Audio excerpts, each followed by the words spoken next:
మాటలు విని మీరు నాకేం సమాధానం చెప్పాల్సిన అవసరం లేదు. మీరేం నాతో మాట్లాడద్దు. కాదు పద్మ, నేను చెప్పేది నీకు నాతో పద్మాని పిలిచే రైట్స్ కూడా మీకు లేవు. దారిలో ఒక ఇన్సిడెంట్ జరిగింది. దాని వల్ల నేను ఇప్పటికీ జీవితంలో ఈ 3 సంవత్సరాల నుంచి నేను కూడా లోపల చాలా కుమిలిపోతున్నాను. అంటే మీరు తాగిన మత్తులో ఉన్నారా? నేను డ్రింక్ చేసే ఉన్నాను సార్. చంపే లెవెల్కి భర్త వెళ్ళిపోతారని అండర్స్టాండింగ్ ఎలా వచ్చిందండి ఆ అమ్మాయి? మరి అడుగుతారు.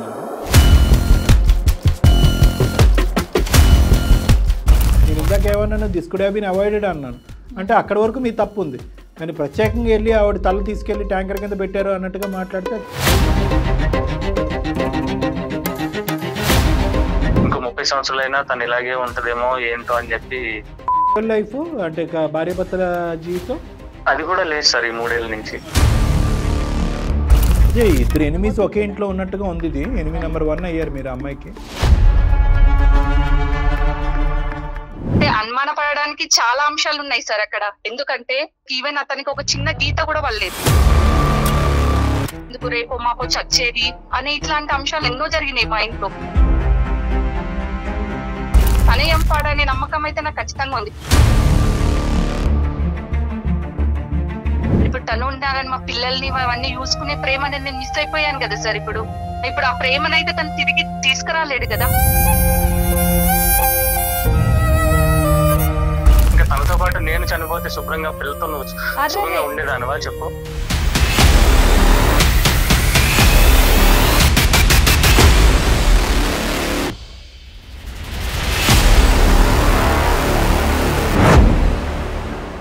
ఫ్యాన్సీ సారీస్, కంచిపట్టు సారీస్ కి ప్రత్యేకంగా పెట్టింది పేరు మన పూర్ణిమ ప్రింట్స్, KPHPN మాదాపూర్. పూర్ణిమ ప్రింట్స్ సారీస్ సమర్పించి అందమైన జీవితం కార్యక్రమానికి స్వాగతం. నమస్తే కళ్యాణ్ గారు. నమస్తే జయ గారు. కళ్యాణ్ గారు, వేణుగోపాల్ అనే ఒక ఆయన మనకు మెయిల్ చేశారండి. ఒకే ఇంట్లో ఉంటున్నారు, 3 సంవత్సరాల నుంచి భార్యాభర్త మాట్లాడుకోవట్లేదు. ఒక పాప. 3 ఏళ్ళ నుంచి ఒక రూఫ్లో కింద ఉంటున్నాం, బట్ ఏం జరుగుతుందో తెలియట్లేదు. మాటలు లేవు, కమ్యూనికేషన్ లేదు, కోల్డ్ వార్ అంతే. అంటే ఒకసారి మాట్లాడదామండి. తప్పకుండా మేడం, తప్పకుండా మాట్లాడాలి. అర్జెంటుగా ఆ పాప గురించి అయినా మనం మాట్లాడాలి. అవునండి. ఇదేం గౌరవం అమ్మా.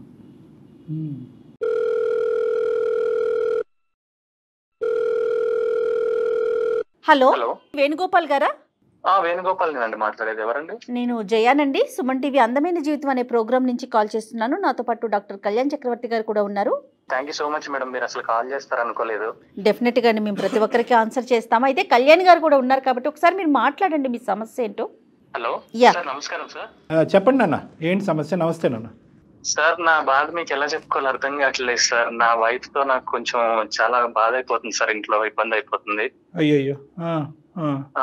దీనికోసమే మీతో నేను ఎప్పటి నుంచో మాట్లాడాలనుకుంటున్నాను సార్. మీ ప్రోగ్రామ్ అంటే చాలా ఫాలో అవుతాను సార్. తప్పకుండా తప్పకుండా చెప్పండి, మాక్సిమం ట్రై చేద్దాం. చెప్పండి సార్. ఒక 5 ఏళ్ళు అయింది సార్ నాకు పెళ్ళయి. నా భార్యతో నేను కొంచెం సరిగ్గా ఉండలేకపోతున్నాను సార్ ఈ 3 ఏళ్ల నుంచి. ఏంటి ఇష్యూ మీ వైఫ్ తో? సార్, నా వైఫ్ నాతో ఒక 3 సంవత్సరాల నుంచి మాట్లాడలేదు సార్. మాటలు లేవు. చిన్న పాప ఉంది సార్ మాకు, ఒక 2 ఏళ్ల పాప. ఒకే ఇంట్లో ఉంటున్నారా? ఒకే ఇంట్లో ఉంటున్నాం సార్, కానీ ఎడమొహం పెడమొహంగా ఉండాల్సి వస్తుంది సార్. మీరేం చేస్తుంటారు, తనేం చేస్తుందండి? నేను ఒక ప్రైవేట్ కంపెనీలో HR జాబ్ చేస్తాను సార్. వైఫ్ ఏం చేస్తారు? House wife madam. అంటే ఏదైనా బేసిక్ డిస్కషన్స్ ఉంటాయి కదా, ఒక వైఫ్ అండ్ హస్బెండ్ అంటే కనుక ఇల్లు ఎలా నడపాలి, ఈ ఖర్చు ఆ ఖర్చు, పిల్లల్ని ఎలా చూసుకోవాలి, ఇవన్నీ మాట్లాడుకుంటారా? అవి కూడా మాటలు లేవా? అవి కూడా ఏం లేదు సార్. తను ఎప్పుడైనా ఇంటికి ఎవరైనా చుట్టాలు వస్తే మాట్లాడుద్ది నాతో. కొంచెం వాళ్ళ ముందు ఏదో మెప్పు కోసం మాట్లాడుద్ది అంతే సార్. మరి పాపని ఎట్లా మేనేజ్ చేస్తున్నారండి? ఇద్దరు కలిసి తీసుకోవాల్సిన నిర్ణయాలు కొన్ని ఉంటాయి కదా. అదే మేడం, పాప భవిష్యత్తు ఏమవుద్ది, మా ఇద్దరు భవిష్యత్తు ఏంటి అనేది మాకు అర్థం కావట్లేదు ఇప్పుడు. కారణం ఏంటండి? ఏమైంది మీ ఇద్దరి మధ్యన? ఏమైనా మీకేమైనా అలవాట్లు లేదంటే వేరే వ్యవహారాలు అవి ఏమైనా ఉన్నాయా, లేదంటే ఫైనాన్షియల్ ప్రాబ్లమ్సా? కారణం ఏంటి? ఫైనాన్షియల్ గా బాగానే ఉంటాం సార్. మాది ఫస్ట్ నుంచి కూడా కొంచెం above middle class family sir. కానీ ఒక 3 years బ్యాక్ నుంచి తను చాలా ఇదిగా నాతోని కలివిడిగా ఉండట్లేదు సార్. ఎందుకంటే ఒక చిన్న ఇన్సిడెంట్ అయింది సార్ ఒక 3 years బ్యాక్. ఓకే. అది ఎలా అంటే, నేను ఒకసారి డ్రింక్ చేస్తున్నాను సార్. మేము ఫ్రెండ్స్ తో కలిసి ఒక దగ్గర ఒక పార్టీలో డ్రింక్ చేస్తుంటే అనుకోకుండా వాళ్ళ అమ్మగారు ఊరు నుంచి వస్తున్నారు సార్. ఖమ్మం నుంచి ఆవిడ వస్తుంది. నన్ను పిక్ చేసుకోమని చెప్పి అన్నారు మధ్యలో కాల్ చేసి. అప్పటికే నేను బాగా డ్రింక్ చేసి కొంచెం అన్కాన్షియస్ స్టేజ్, అంటే అంత తనని తీసుకొచ్చే పరిస్థితిలో నేను లేను. కాకపోతే తన మాట కాదనిలేక పదే పదే కాల్ చేస్తే ఇంకా అక్కడికి వెళ్లాల్సి వచ్చింది సార్. వెళ్ళి ఆవిడని పిక్ చేసుకొని వస్తుంటే దారిలో ఒక ఇన్సిడెంట్ జరిగింది. దానివల్ల నేను ఇప్పటికీ జీవితంలో ఈ 3 సంవత్సరాల నుంచి నేను కూడా లోపల చాలా కుమిలిపోతున్నాను. ఆ బాధ తనకు కూడా చెప్తుంటే తను అర్థం చేసుకోవట్లేదు. ఏమైందంటే ఆ యాక్సిడెంట్ లో వాళ్ళ అమ్మను మేము కోల్పోయామన్నమాట. అంటే మీరు తాగిన మత్తులో ఉన్నారా? నేను డ్రింక్ చేసే ఉన్నాను సార్. కాకపోతే నేను అప్పటికి టైం తీసుకొని తాగిన తర్వాత కొంచెం మేనేజ్ చేద్దామని చెప్పి వెళ్ళాను సార్. తినకి ఎట్లా చెప్పాలనేది నాకు అర్థం కాలేదు. అంటే అనుకోకుండా జరిగిన సిచ్యువేషన్ అని చెప్పి నేను చాలా బాధపడ్డాను కూడా, కానీ నన్ను అర్థం చేసుకోవట్లేదు సార్. అనుకున్న సిచ్యువేషన్ అయితే కాదండి, కానీ అవాయిడ్ చేయగలిగే సిచ్యువేషన్ అయితే ఉందిగా. అంటే ఫ్రెండ్స్ తో ఉన్నానని చెప్పాను సార్, కానీ డ్రింక్ చేస్తున్నాను ఇట్లా అని చెప్పి తనకి చెప్పాను. బట్ ఏంటంటే ఆ రోజు నేను ఓవర్ డ్రింక్ చేశాను సార్.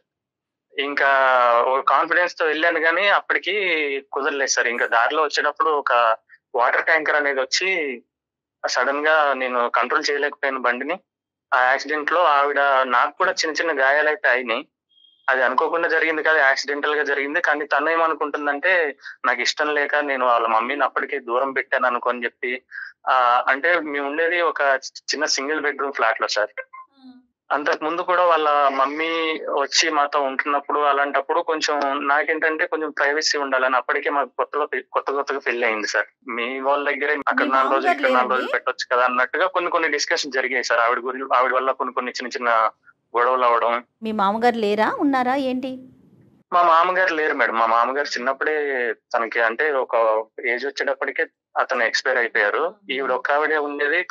కానీ తనకు ఒక చెల్లుంది, ఒక తమ్ముడు ఉన్నారు. వాళ్ళ చిన్నమ్మోళ్ళ దగ్గర ఉంటారనమాట. నేను మాత్రం వాళ్ళ చిన్నమ్మోళ్ళ దగ్గర పంపించి మా అత్తమ్మ గారు ఇక్కడ ఉండడం అలాంటివి జరిగేవి. అంటే వీళ్ళు ముగ్గురు ఒక దగ్గర ఉండొచ్చు కదా, ఇట్లా ఎందుకు చేస్తున్నారు ఏంటని కొన్ని గొడవలు కూడా జరిగాయి. నేను కూడా చెప్పేవాడిని. అంటే చుట్టం చూపుకి వస్తే ఒక 4 రోజులు 10 రోజులు ఉంటారు, కానీ ఇట్లా వస్తే ఒకటేసారి ఇక్కడ ఉండడానికి మాకు ఏంటంటే ప్రైవసీకి దానికి. ఇంకొకటి వచ్చేసి మేడం, చిన్న ఇరుకైన ఇల్లు అనమాట. ఒక సింగిల్ బెడ్రూమ్ లోనే మా ఇద్దరికి అని చెప్పి మేము ఉండేది. మీ వైఫ్ అనుకునేది ఏంటంటే, అయ్యో నువ్వు తాకుండా జాగ్రత్త పడి ఉంటే మా అమ్మ బతుకుండేదనా? నచ్చట్లేదు కాబట్టి నువ్వు మా అమ్మగారిని అలాగా చేసావు, నీ వల్లే మా అమ్మగారు చనిపోయారని. అంటే నేనేమనుకుంటున్నానంటే, అనవసరంగా నీ తెలివి తక్కువతనంతో తాగి బండి నడిపి మా అమ్మ చావుకు కారణం అయ్యేవని కూడా అనుకోవట్లేదు. ఆవిడ పగ తీర్చుకున్నావు అన్నట్టుగా మాట్లాడుతుంది ఆవిడ. అవును సార్, అదే దూరంలో ఉంది సార్ ఇప్పుడు ఆమె. మీరు క్లారిటీ ఇచ్చారా, నా తప్పు అయిపోయిందని క్షమాపణ అనేది చెప్పారా మీ భార్యకి? నేను అప్పుడు చాలా బాధపడ్డాను సార్. అప్పటి నుంచి అదే బాధ నేను కూడా అనుభవిస్తున్నాను. తనకి ఎంత చెప్దాం అనుకుంటున్నా సరే తను మాత్రం ఇంకా అదే మనసులో పెట్టుకొని కోపం మీదే ఉంది సార్. ఇంకా అయ్యో, సో అదే కారణమా మీ ఇద్దరు మాట్లాడకపోవటానికి? అంతేనా, ఇంకేమైనా ఉన్నదా? అదే కారణం సార్. ఫస్ట్ ఒక 2 సంవత్సరాలు మేము బానే ఉన్నాం సార్. పెళ్ళైన మొదట్లో నలుగురిలో కొంచెం బానే మాట్లాడదు సార్, బానే ఉంటది. కానీ ఎవరు లేనప్పుడు, ఇప్పుడు ఇంటి దగ్గర మేమిద్దరం ఉన్నప్పుడు మాత్రం తను దూరం పెడుతుంది సార్. 5 ఏళ్ళు అవుతుంది సార్. ఫస్ట్ 2 సంవత్సరాలు చాలా బాగున్నాం సార్. ఇద్దరం ఫ్యూచర్ గురించి వాటి గురించి అన్ని బాగానే ప్లానింగ్ చేసుకుని మంచిగా లైఫ్ లీడ్ చేద్దామని అనుకున్నాం సార్. మరి సొంత తల్లిని అత్తగారిని చంపే లెవెల్ కి భర్త వెళ్ళిపోతారని అండర్స్టాండింగ్ ఎలా వచ్చిందండి ఆ అమ్మాయి మరి అంత దారుణంగా? ఇక్కడ ఈ అమ్మాయి హత్య లెక్కన మాట్లాడుతుంది, యాక్సిడెంట్ లెక్కన కాదు. నేను ఇందాక ఏమన్నాను, this could have been avoided అన్నాను. అంటే అక్కడ వరకు మీ తప్పు ఉంది, కానీ ప్రత్యేకంగా వెళ్ళి ఆవిడ తల తీసుకెళ్ళి ట్యాంకర్ కింద పెట్టారు అన్నట్టుగా మాట్లాడితే అది చాలా భయంకరమైన అపవాదం. అది జీవితాంతం అది మనం కడగలేనటువంటి ఒక పెద్ద నింద అది మీ నెత్తి మీద. ఇలా మాట్లాడుకోవట్లేదు, కలిసి ఉండట్లేదు అనేది మీ ఫ్యామిలీ మెంబర్స్ తెలుసా? అది మా అమ్మగారికి నాన్నగారికి తెలుసు సార్. కానీ వాళ్ళు ఎంత కన్విన్స్ చేసినా సరే తను కన్విన్స్ అవ్వట్లేదు సార్. అంటే మేమిద్దరం తప్ప వేరే వాళ్ళు ఎవరున్నా సరే తను బానే ఉంటుంది సార్. ఇద్దరం ఉన్నప్పుడు కొంచెం చిరాగ్గా ఏమన్నా పిల్లలతో, ఇప్పుడు పాపని మామూలుగా ఆడిస్తున్నప్పుడు నాతో ఆడనివ్వకుండా చేస్తుంది. ఒక్కోసారి ఏమన్నా సరుకులు కావాలి అని అంటే ఒక చీటీ రాసి అక్కడ పెట్టేస్తుంది. బయటకు వెళ్ళటాలు, ట్రిప్పులు, టూర్లు, సినిమాలు, మాల్స్ ఏమీ లేవు, మాటలే లేవు. చిన్న పాప జీవితం ఏమైపోద్ది, ఉండే కొద్ది ఇలాగే ఉంటే మా ఇంకో 30 సంవత్సరాలైనా తను ఇలాగే ఉంటదేమో ఏంటో అని చెప్పి భయం వేసి నేను మిమ్మల్ని సంప్రదించాను సార్. మరి మీ లైఫ్ అంటే భార్య భర్తల జీవితం అది కూడా లేదు సార్ ఈ 3 ఏళ్ల నుంచి. అది కూడా లేదు. ఏం పేరండి, తన పేరేంటి? పద్మ సార్. మరి ఒకసారి మాట్లాడదామండి. నాకు నా భార్య, నా కూతురు ఇద్దరు మాత్రం నాకు కావాలి మేడం. వాళ్ళతో నేను చాలా ఆనందంగా జీవితం గడుపుదాం అనుకున్నాను. ఒకసారి అంటే మనం మాట్లాడదాం. మీరు చేస్తే ఎలాగా ఆవిడ ఎత్తారు కాబట్టి జయ గారు కాంటాక్ట్ చేస్తారు, కాన్ఫరెన్స్ తీసుకుందాం. కానీ ఇక్కడ ఏంటంటే 2 ప్రాబ్లమ్స్. ఒకటి, ఆ అమ్మాయి ఇప్పటికీ కూడా పూర్తి స్థాయిలో ఆ షాక్ నుంచి తేరుకుందో లేదో. ఎందుకంటే తల్లి అయినా తండ్రి అయినా తల్లిగానే భావిస్తూ కాలం అయితే నడిచింది. ఈ అనుకోని పరిస్థితుల్లో అనేటటువంటి అంశాన్ని ఇప్పటికీ ఆ అమ్మాయి జీర్ణించుకున్నట్టుగా అనిపించట్లేదు. ప్లస్ మిగతా ఇంకో అమ్మాయి అబ్బాయి కంటే ఈ అమ్మాయి మీద విపరీతమైన ప్రేమ, ఇది ఒకటి. నెంబర్ 2 ఏంటంటే కనుక ఆ అమ్మాయిలో ఫస్ట్ది అయితే కనుక సహజంగా మనం అర్థం చేసుకునేటటువంటి ఒక బాధ. రెండో బాధ ఏంటంటే భర్తే హంతకుడు అన్నట్టుగా చూసేటటువంటి ఆలోచన శైలిని, అదొక భ్రాంతి, ఒక అభూత కల్పన. అది మనకు అర్థమయ్యేంత వరకు అది ఎలాగా అనేది ఇక్కడ చాలా క్లిష్టమైనటువంటి సమస్య. ఎందుకంటే అది తీయకపోతే కనుక మీ రిలేషన్షిప్ ఇలా ఉండకూడదు, అంటే ఇలా కూడా ఉండకూడదు. ఆ బిడ్డ గురించి ఏంటంటే మీ ఇద్దరు ఇలా ఉండకూడదు. It is better that you both think about other ways of getting away from this problem. అంతేగాని ఈ మౌనవ్రతం అనేది ఇన్ని సంవత్సరాల పాటు నడపడం అనేది కష్టం. సో 2 ఛాలెంజెస్ ఉన్నాయి అని నేను అనుకుంటున్నాను. ఫస్ట్ ఆవిడ ఏ మెంటల్ స్టేట్లో ఉన్నది అనేది మనం తెలుసుకోవాలి ఫస్ట్, వెరీ ఇంపార్టెంట్. అది నన్ను చూస్తే చాలా ఇరిటేట్ అవుద్ది సార్. ఇరిటేట్ అయ్యింది. దానివల్ల నేను చాలా మానసిక క్షోభ అనుభవిస్తున్నాను సార్. అదే ఇద్దరు ఎనిమీస్ ఒకే ఇంట్లో ఉన్నట్టుగా ఉంది. ఇది ఎనిమీ నెంబర్ 1 అయ్యారు మీరు అమ్మాయికి. నెంబర్ షేర్ చేయండి ఒకసారి, అప్పుడు మేడం కాన్ఫరెన్స్ కాల్లో తీసుకుని మిమ్మల్ని యాడ్ చేస్తారు. ఓకేనా? పంపిస్తున్నాను సార్, ఇప్పుడు పంపిస్తున్నాను.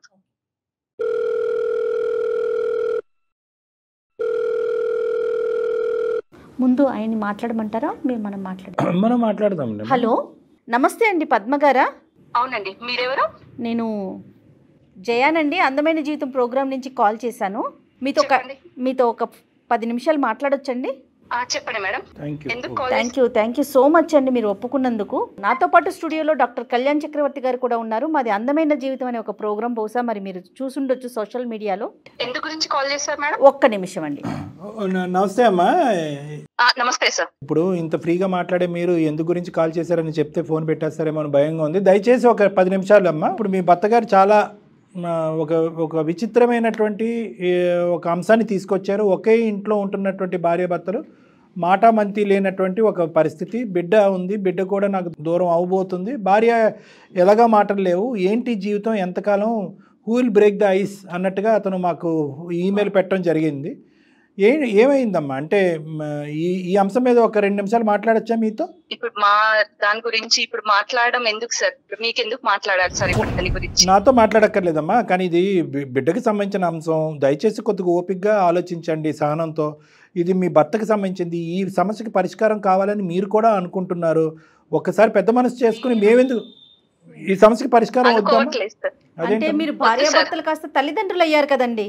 అంటే అటువంటి కూడా ఒక తల్లి ఉంది, ఆ తల్లిని కోల్పోయిన బాధ అనేది మాకు ఉంటది కదా మేడం. అదే ఒక్కసారి ఆ బాధను కూడా పాలు పంచుకోవటానికి, ఎందుకంటే చాలా దురదృష్టకరమైంది, చాలా భయంకరమైనటువంటిది, ఎవరి జీవితంలో రాకూడనటువంటి ఒక సంఘటన. న్యాచురల్గా ఏదో ఒక జబ్బు చేసి చనిపోవటం అనేది ఒక ఎత్తు అయితే కనుక, ఇలాగా ఒక యాక్సిడెంటల్గా అనవసరంగా ఒక ప్రాణాలు పోగొట్టుకోవటం అనేది చాలా బాధ. దానికి కూడా మాకు పూర్తి సానుభూతి, బాధ మాకు ఉందమ్మా. అది కూడా మీరు పంచుకుంటారనే ఉద్దేశంతోనే మేము ఈరోజు కాల్ చేస్తున్నాం. ఎందుకంటే మీరు కూడా ఈ బాధను ఎవరితో పంచుకుంటున్నారు, ఎలా షేర్ చేసుకున్నారు, ఆ బాధలోంచి మీరు బయటకు వచ్చారా లేదా అన్నది కూడా ఇందాక మాట్లాడటం జరిగింది. కాబట్టి అతను కూడా లైన్లో ఉన్నారు.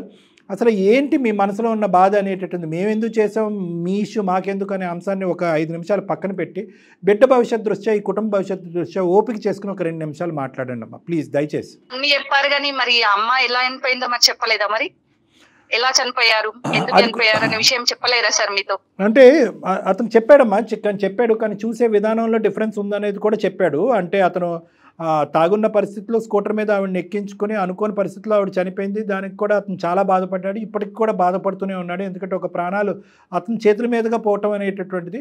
కానీ దాన్ని మీరు ఎలా చూస్తున్నారనే అంశం కూడా చెప్పాడు. అంటే ఏంటంటే, నువ్వు కావాలనే నా తల్లిని చంపావు అనేటటువంటి విధంగా మీరు భావిస్తున్నారని చెప్పారు. అంటే అనుమానపడడానికి చాలా అంశాలు ఉన్నాయి సార్ అక్కడ. ఎందుకంటే ఇప్పుడు బండి మీకెళ్ళి పట్టారంటే ఇద్దరికి తగలాలి దెబ్బ. ఓన్లీ మా మదర్ చనిపోయేదానికి ఈవెన్ అతనికి ఒక చిన్న గీత కూడా పడలేదు.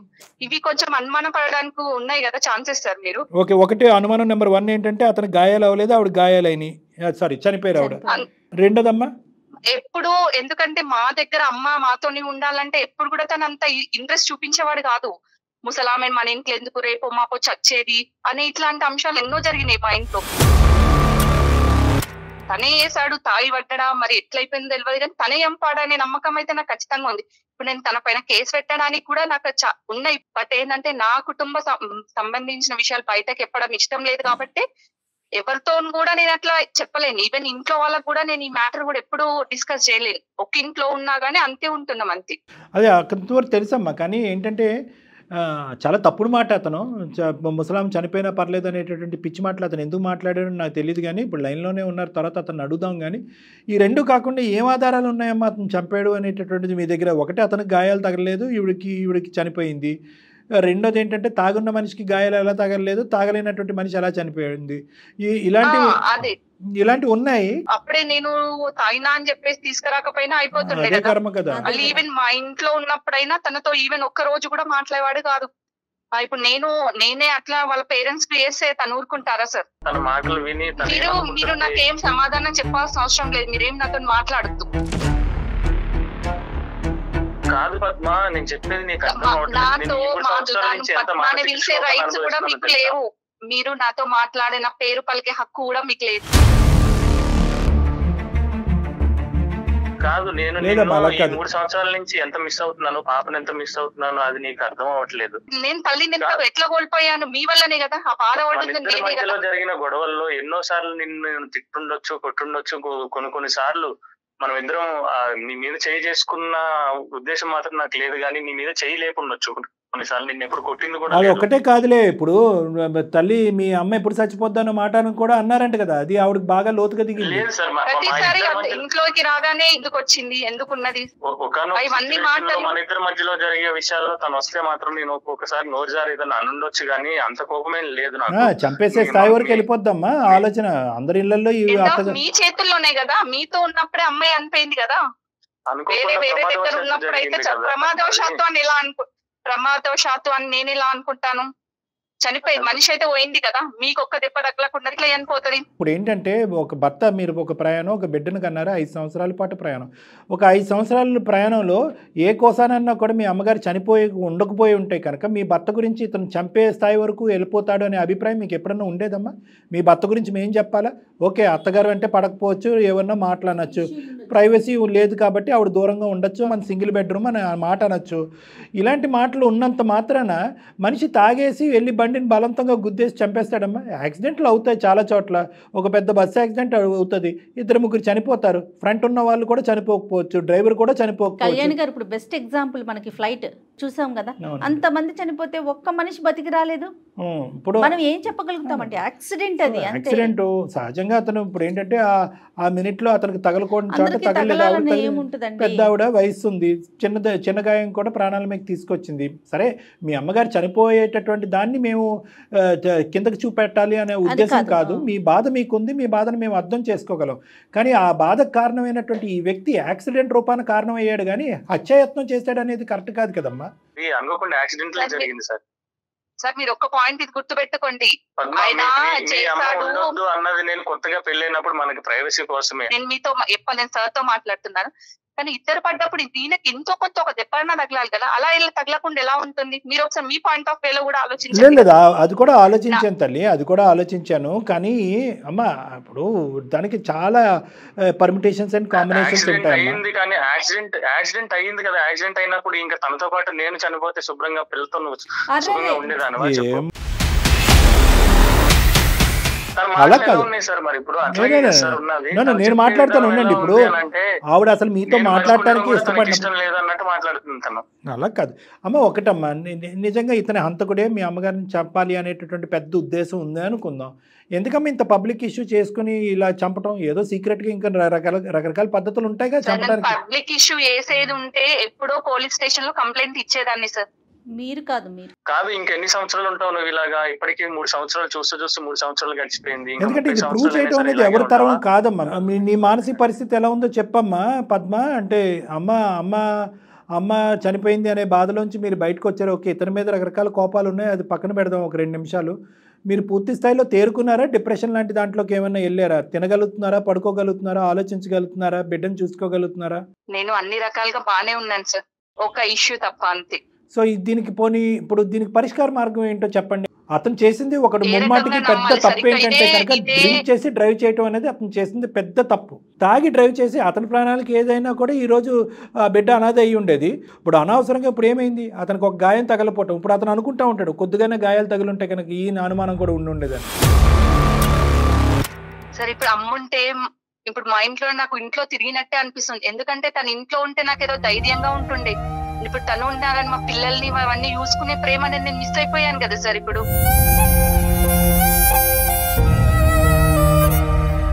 ఆ ప్రేమనైతే తను తిరిగి తీసుకురాలేడు కదా. అంటే నాకున్న ఒక అభిప్రాయం అయితే నేను చెప్తానమ్మా, దాన్ని నువ్వు ఎంతవరకు ఏకీభవిస్తావు అనేది నాకు తెలీదు. తర్వాత వేణు ఏం చెప్తాడో అనేది వినండి, కానీ ఫస్ట్ నేను చెప్పేది వినండి. మీరేంటంటే ఇది ఒక యాక్సిడెంటల్ డెత్, దురదృష్టకరమైన పరిస్థితి. మీకు మీ అమ్మగారికి విపరీతమైనటువంటి బాండింగ్, బంధం ఉంది. పెళ్ళికి ముందే మా అమ్మ మాతోనే కంటిన్యూ అవుతుంది, చెల్లితోని తమ్ముడితోని కాదు అనేటటువంటి స్థాయి బాండింగ్ మీది. అమ్మ హెల్తీగా ఉండి అనుకోనటువంటి పరిస్థితుల్లో చనిపోవటం అనేటటువంటిది ఆ గ్రీఫ్, ఆ బాధ నుంచి ఇప్పటికి కూడా మీరు తేరుకోలేదు. యూజువల్గా సహజసిద్ధంగా ఈ డిప్రెషన్లో ఉన్నప్పుడు ఈ గ్రీఫ్, ఈ బాధ, ఎస్పెషల్లీ న్యాచురల్ డెత్స్తో పోల్చుకుంటే యాక్సిడెంటల్ డెత్స్, సడన్గా అనుకోనటువంటి సందర్భాల్లో హెల్తీగా ఉండేటటువంటి వ్యక్తులు చనిపోయినప్పుడు చాలామంది పోస్ట్ ట్రామాటిక్ స్ట్రెస్ డిసార్డర్ డిప్రెషన్లోకి వెళ్తారు. అది సహజ సిద్ధమైనటువంటి ఒక మానసిక పరిస్థితి.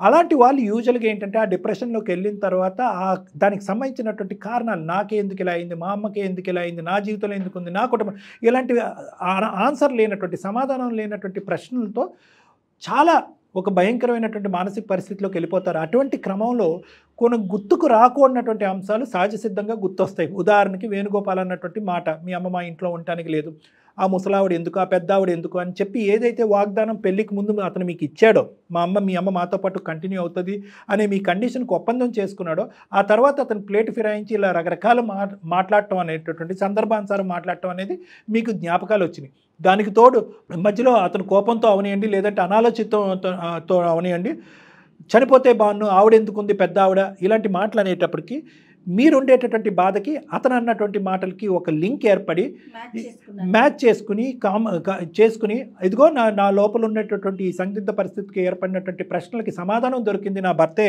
అనేటటువంటి విధంగా మీరు రెట్రోస్పెక్టివ్గా ఆలోచించుకుని, ఆవిడికి గాయాలైన, ఆవిడ చనిపోయింది, ఇతను గాయాలు అవ్వలేదు, తాగున్న అతనికి ఇతను దెబ్బ తగలేదు, ఆవిడికి మాత్రం చనిపోయింది కాబట్టి ఒకప్పుడు తాగానని చెప్పొచ్చు కదా, ఇతను బహుశా ఏంటంటే తాగి నడిపాను కాబట్టి యాక్సిడెంట్గా చిత్రీకరించాలని చెప్పి తాగేనన్న అంశం కూడా నాకు చెప్పకుండా బలవంతంగా మా అమ్మని ఎత్తుకుని ఇంటికి దింపడానికి ట్రై చేశాడు. ఇవన్నీ ఒక చుక్క కలుపుకుంటూ వెళ్ళిపోయి మీరు కంప్లీట్గా ఒక కన్ఫ్యూజన్లోకి వెళ్ళిపోయి ఈ విధంగా నాలాంటి వ్యక్తులు ఎక్స్ప్లెయిన్ చేయడానికి అవకాశం ఇవ్వలేదు.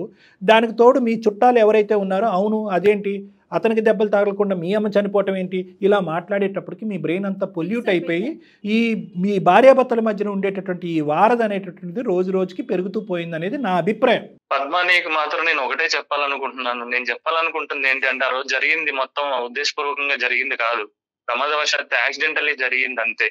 అది ఎట్లా అయింది అనేది నాకు తెలియదు, కానీ ఇప్పటికీ నాకు అది గుర్తులేదు. కానీ అది గుర్తొచ్చినప్పుడల్లా నేను ఎంత మానసిక క్షోభను అనుభవిస్తున్నాను, నా వల్ల ఒక ప్రాణం పోయింది అనే ఆలోచన నాలోకి వస్తుంటేనే నాకు నేను చాలా కుమిలిపోతున్నాను లోపల.